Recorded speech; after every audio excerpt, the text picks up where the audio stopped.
Hello everyone, if you're new here, welcome. My name is Keisha and today I'm going to be talking about all the books that I read in the month of September.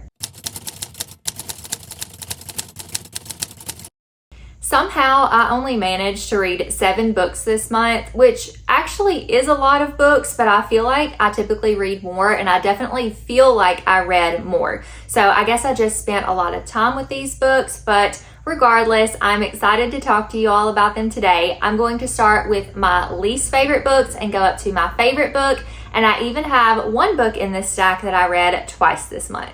The book that holds my lowest rating is also the first book that I read this month, and that is Beneath These Cursed Stars by Lexi Ryan. So I buddy read this book with my friend Yvette from Libronauts Adores. She and I both really enjoyed I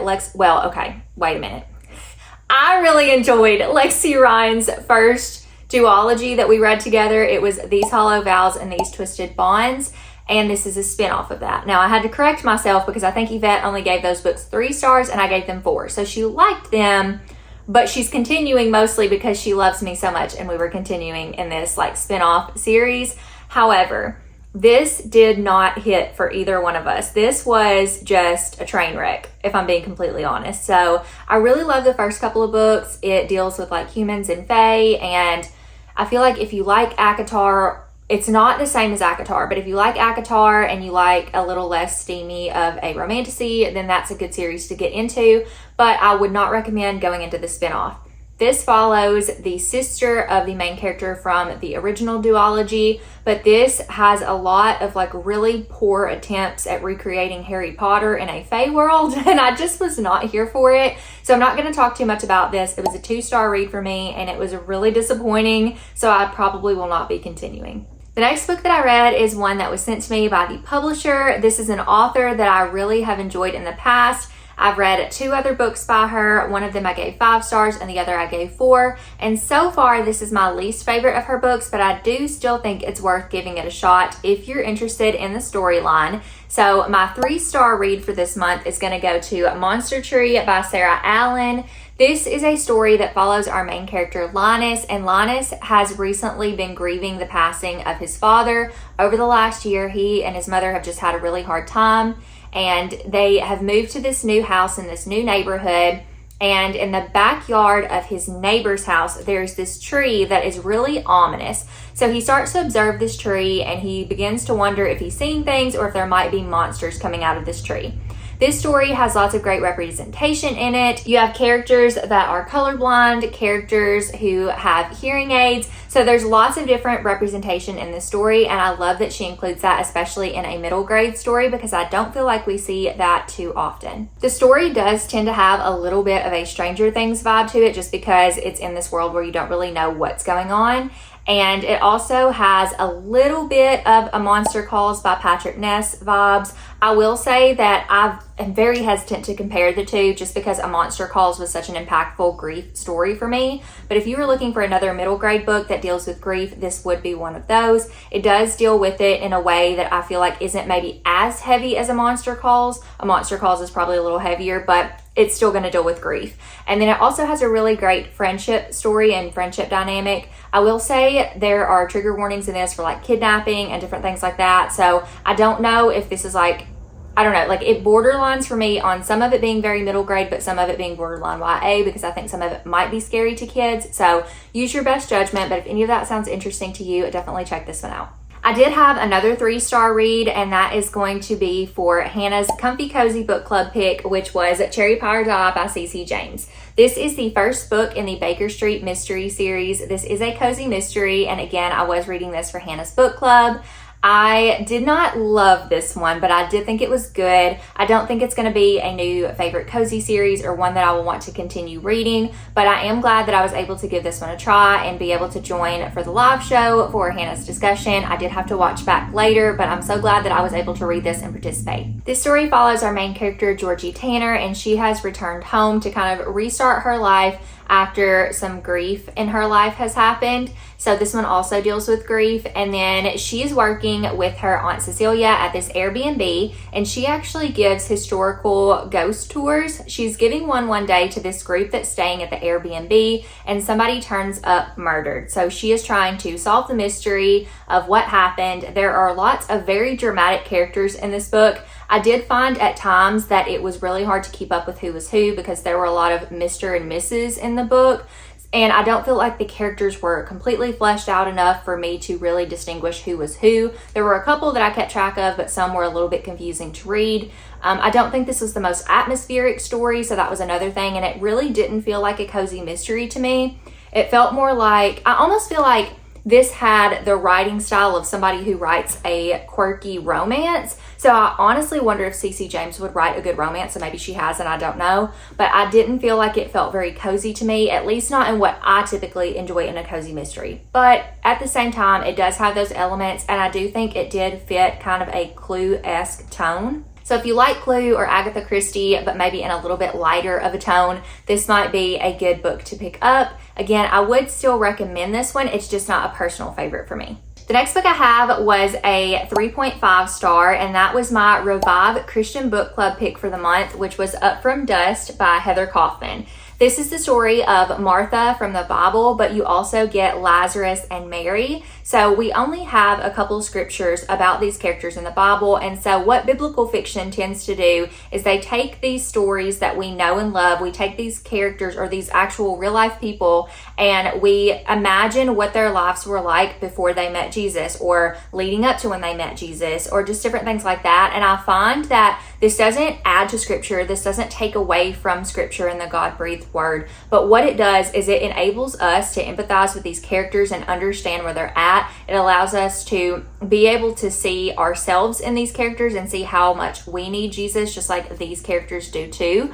And so I really appreciated how Heather Kaufman chose to take a little bit different of a spin on Martha. I find that oftentimes when you hear sermon preached on Martha, it's always a story of you should be more like Mary, don't be a Martha. But in this story, you find how Martha became the way that she was, and you see so much more of Jesus not reprimanding Martha for working around the house, but just telling her it's about the attitude of how she's working, and it's about the attitude that she takes. Instead of being upset at Mary for sitting at his feet, it's all about taking the stance of like the attitude to which you serve. I do feel like there was a little bit of a mix between people that enjoyed this one and people who didn't as much, but I feel like the general consensus was a 3, 4, or 5 star for this book. So I would say this was a successful book club pick. For me personally, I didn't enjoy this biblical fiction as much as I've enjoyed some others in the past. I do think Tessa Afshar is still my favorite biblical fiction author. This one for me was a little bit more difficult because the first half of the book in part 1, you were just seeing all of these bad things happen to Martha and her family. It's just a series of grieving experiences, and it's really hard to read because you do have sprinkles of hope and sprinkles of Jesus throughout that, but you are really just in a somber, depressed place, or at least I was when I was reading it. So it took me halfway through the book and I was like, I am just not loving this. But I understand the purpose in her doing it. It's just not my favorite thing to read. I much preferred the second half of the book where you get more hope, you get more Jesus, and you get more like life lessons throughout it. So just take that with a grain of salt or whatever you want to take it for.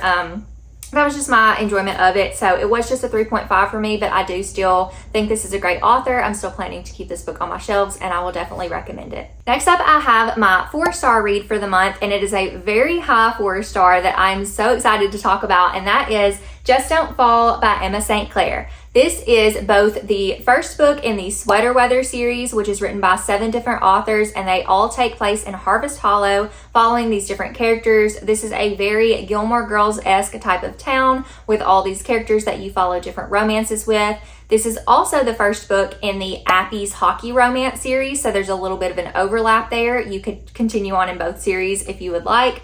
So this is a fall and hockey romance, and it follows our main character, Parker, and Parker is the social media manager for the Appy's AHL Hockey League.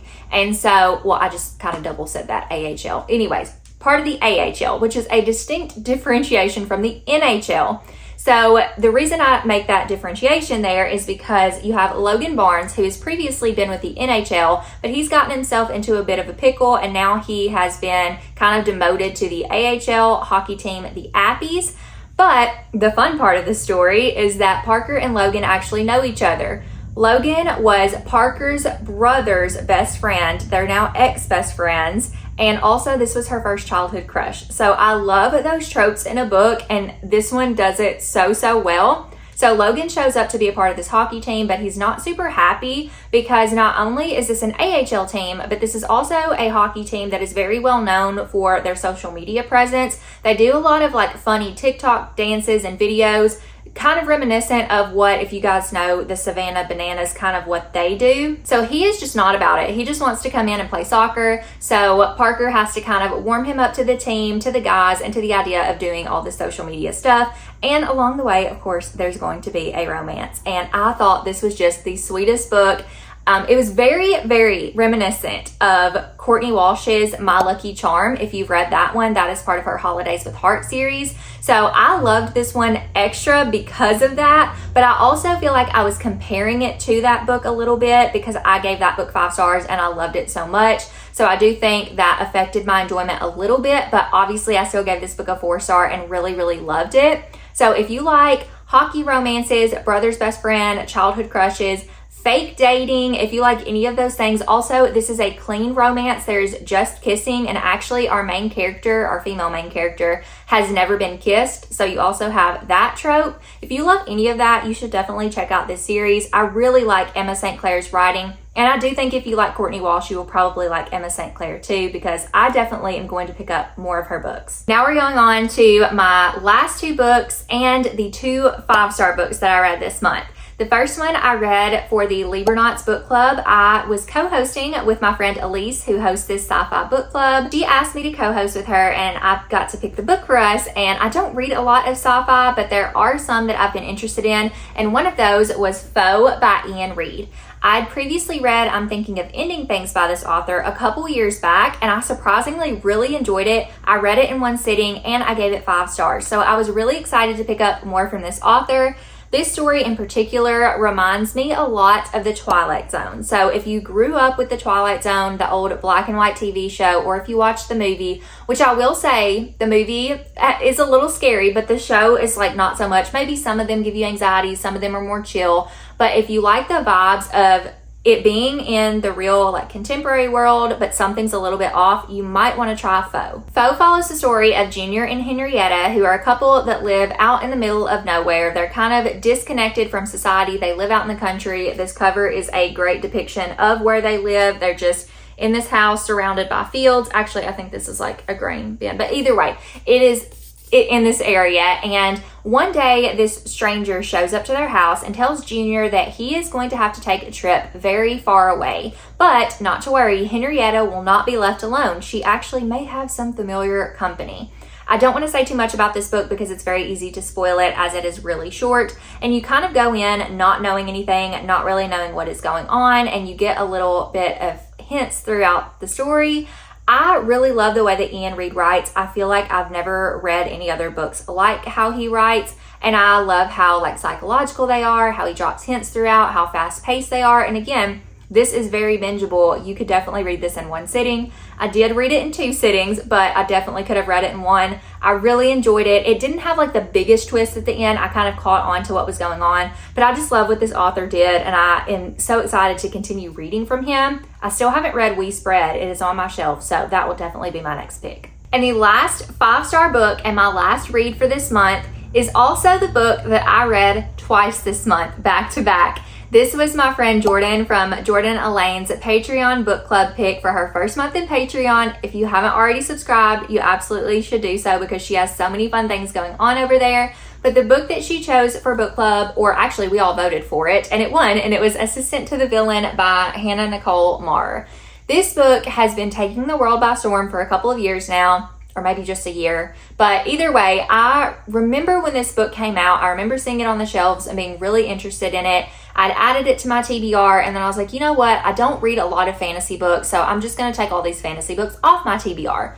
You know, and then sometimes I forget that I actually enjoy reading fantasy from time to time. So I put it back on my TBR whenever Jordan decided to pick it for her book club, and I'm so glad that I read this one. This is a little bit hard to describe if you've never read anything like it before, and I'm not sure that I have. I will say it is a little bit reminiscent of Nimona if you've ever read that graphic novel, but it is still very different and a lot more quirky. It also is kind of like Ella Enchanted or The Princess Bride meets The Office as far as the humor goes, but it is a very quirky, cozy fantasy story. It doesn't take itself too seriously. It follows our main character, Evie, and Evie gets a job working for the villain. But as you start to go throughout the story, there is a mystery that is going on. Somebody's trying to sabotage the villain, and Evie is trying to help him figure out who that is. You also have some found family because of all the different characters that are working for the villain, and I really love that aspect. There's also, again, a romance that starts to bloom. It's very slow burn. You don't get a lot of it in this book. I'm sure there will be more of that in the second book, and I cannot wait to read it. You also don't really have much of a plot to go on for this book. So when you go into this, there is a plot. Like, there's a mystery and there's stuff going on, but it is very slow paced, very slow burn romance. If you are here for like really quirky, fun characters with The Office type humor, which I don't even like The Office, and I really enjoyed this book, I just think this was a good time. So much so, and I loved Evie and the villain so much that I had to reread the book. So I did read it for a second time. I know I could have just gone into the next book in the series that recently came out, but I just wanted to read it over the weekend, and I knew I could get through it pretty quickly because I just read it. So I really love this book. Again, it is unlike anything that I've ever read before, and I get why some people don't like it, but I'm in the camp of people who really loved it. It's just such a fun time, and I cannot wait to read the sequel. All right, friends, these are all of the books that I read in the month of September. You'll have to let me know if, in talking about any of these books, if I convinced you to read any of them or if any of them piqued your interest. Also, let me know what your favorite book is that you read in the month of September. But if you have nothing else to say and you just want to leave a comment for support, go ahead and leave a birthday cake emoji down below, because September was my birthday month and I feel like it was a pretty good one and I had some really good reads. As always, thank you guys so much for watching, and I will see you in my next video. Bye, friends.